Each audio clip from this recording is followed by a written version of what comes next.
Bismillahirrahmanirrahim. Assalamualaikum warahmatullahi wabarakatuh. Alhamdulillahirabbil alamin. Allahumma shalli ala sayyidina Muhammad bil qulubi wa dawaiha wa afiyatil abdani wa shifaiha wa nuril absari wa diyaiha wa ala alihi wa sahbihi wa sallim.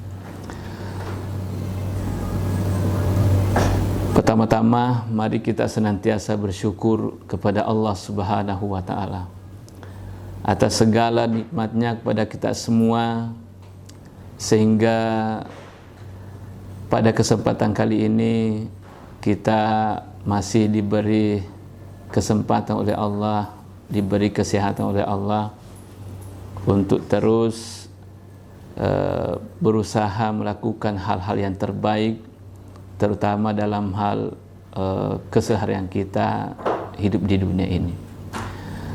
Selanjutnya, salawat dan salam senantiasa kita peruntukkan pada Nabi kita Muhammad sallallahu alaihi wasallam.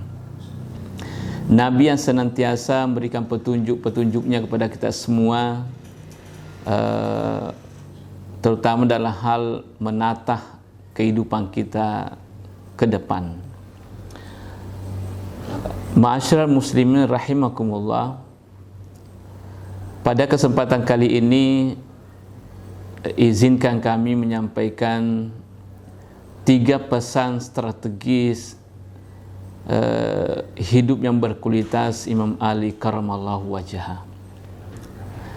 Dalam satu kitab yang berjudul Nasaihul Ibad yang dikarang oleh Ibnu Hajar al-Asqalani, di situ disebutkan bahwa Imam Ali karramallahu wajhah mengatakan, kun indallahi khairan nas wa kun indan nafsi syarran nas wa kun indan nasi rajulan minan nas. Imam Ali karramallahu wajhah mengatakan, yang pertama adalah yang perlu kita lakukan dalam hal bagaimana memperbaiki kualitas hidup adalah kun indallahi khairan nas. Jadilah manusia terbaik di sisi Allah Subhanahu wa Ta'ala. Jadilah manusia termulia di sisi Allah. Jadilah manusia yang bernilai di sisi Allah. Bagaimana bisa menjadi orang yang baik di sisi Allah? Menjadi orang mulia di sisi Allah, maka kita harus memperbaiki ketakwaan kita kepada Allah Subhanahu wa Ta'ala.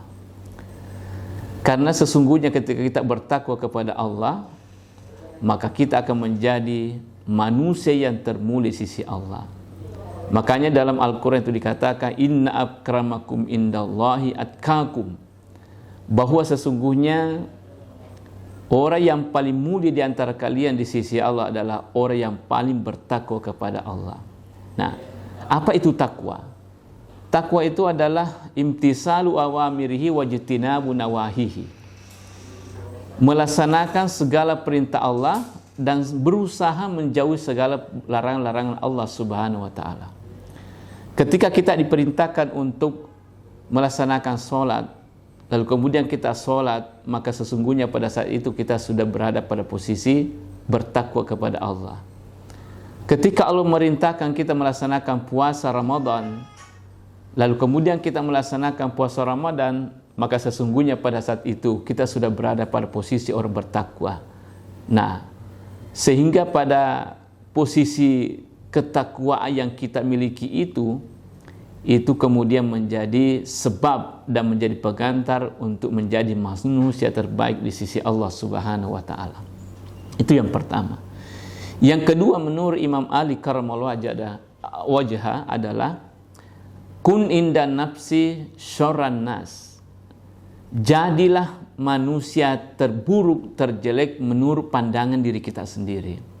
Artinya apa? Ketika kita melihat dan menilai diri sendiri, jangan sampai memunculkan suatu kebanggaan dalam diri kita itu, lalu kemudian mencoba untuk menilai orang lain itu lebih rendah.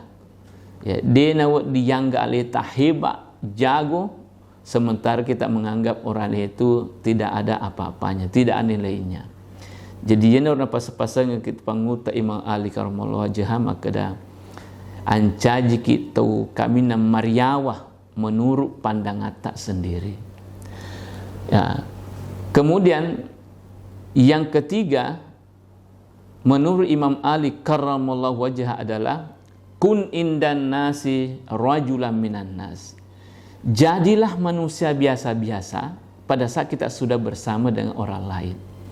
Dalam artian bahwa meskipun kita memiliki nilai lebih, katakanlah sogi ki siruntuk ibadat terpatah, biasa-biasa saja, kita tidak perlu terlalu memasang wibawa, ya, terlalu membanggakan apa yang kita miliki. Pada saat kita misalnya matandre sekolata, matandre pendidikata, pada saat bersama dengan orang lain biasa-biasa saja. Ya, biasa-biasa saja, santai saja kita bersama dengan mereka, kita duduk dengan mereka, kita jabat tangan dengan mereka, kita sapa mereka. Itu. Maka mutorope menarik misalnya matandre jabatata, engkak batireta.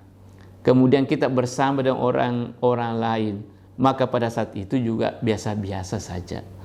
Karena sesungguhnya kita sadari bahwa apa yang kita miliki, baik dari segi pendidikan, dari segi pangkat, kemudian harta yang kita miliki sesungguhnya adalah merupakan titipan dan amanah dari Allah Subhanahu wa taala, yang sesungguhnya semua itu harus kita jaga dengan baik dengan mengiringi pertama adalah ketakwaan, kemudian yang kedua adalah tadi jangan menilai diri kita lebih hebat dibanding orang lain, kemudian terakhir adalah kita harus bagaimana berinteraksi dengan sesama dengan biasa-biasa saja. Tidak perlu terlalu membanggakan diri, tidak perlu terlalu merasa hebat, karena sesungguhnya setiap manusia itu punya kelebihan tersendiri di hadapan Allah Subhanahu wa taala. Saya kira ini yang kami sampaikan pada kesempatan kali ini. Mudah-mudahan ada manfaatnya. Lebih dan kurangnya mohon dimaafkan. Wabillahi taufiq was sa'adah. Assalamualaikum warahmatullahi wabarakatuh.